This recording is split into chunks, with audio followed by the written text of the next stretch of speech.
नमस्कार, ये है सनातनी आवाज़ और मैं हूँ आपके साथ तनु शर्मा। सनातनी आवाज़ में आज हम बात करेंगे हनुमान जी की।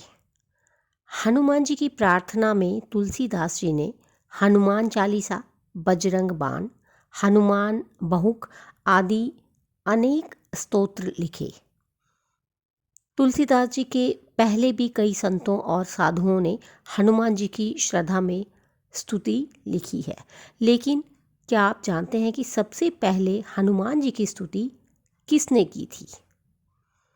जब हनुमान जी लंका का दहन कर रहे थे तब उन्होंने अशोक वाटिका को इसलिए नहीं जलाया क्योंकि वहाँ सीता जी को रखा गया था।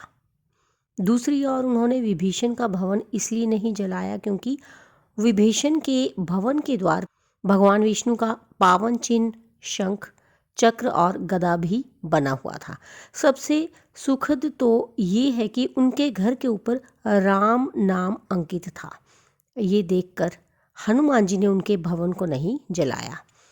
विभीषण के शरण याचना करने पर सुग्रीव ने श्री राम से उसे शत्रु का भाई व दुष्ट बताकर उनके प्रति आशंका प्रकट की और उसे पकड़कर दंड देने का सुझाव दिया। हनुमान जी ने उन्हें दुष्ट की बजाय शिष्ट बताकर शरणागति देने की वकालत की। इस पर श्री राम जी ने विभीषण को शरणागति न देने के सुग्रीव के प्रस्ताव को अनुचित बताया और हनुमान जी से कहा कि आपका विभीषण को शरण देना तो ठीक है, किंतु उसे शिष्ट समझना ठीक नहीं है।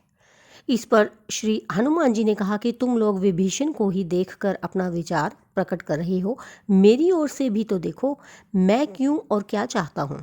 फिर कुछ देर हनुमान जी ने रुक कर कहा, जो एक बार विनीत भाव से मेरी शरण की याचना करता है और कहता है मैं तेरा हूँ, उसे मैं अभयदान प्रदान कर देता हूँ। ये मेरा व्रत है, इसलिए विभीषण को अवश्य शरण दी जानी चाहिए। इंद्र आदि देवताओं के बाद धरती पर सर्वप्रथम विभीषण ने ही हनुमान जी की शरण लेकर उनकी स्तुति की थी। विभीषण को भी हनुमान जी की तरह चिरंजीवी होने का वरदान मिला है। विभीषण ने हनुमान जी की स्तुति में एक बहुत ही अद्भुत और अचूक स्तोत्र की रचना की है। विभीषण द्वारा रचित इस स्तोत्र को हनुमान वडवानल स्तोत्र कहते हैं। तो इसके साथ ही मुझे दीजिए अनुमति, फिर मिलती हूँ। धन्यवाद।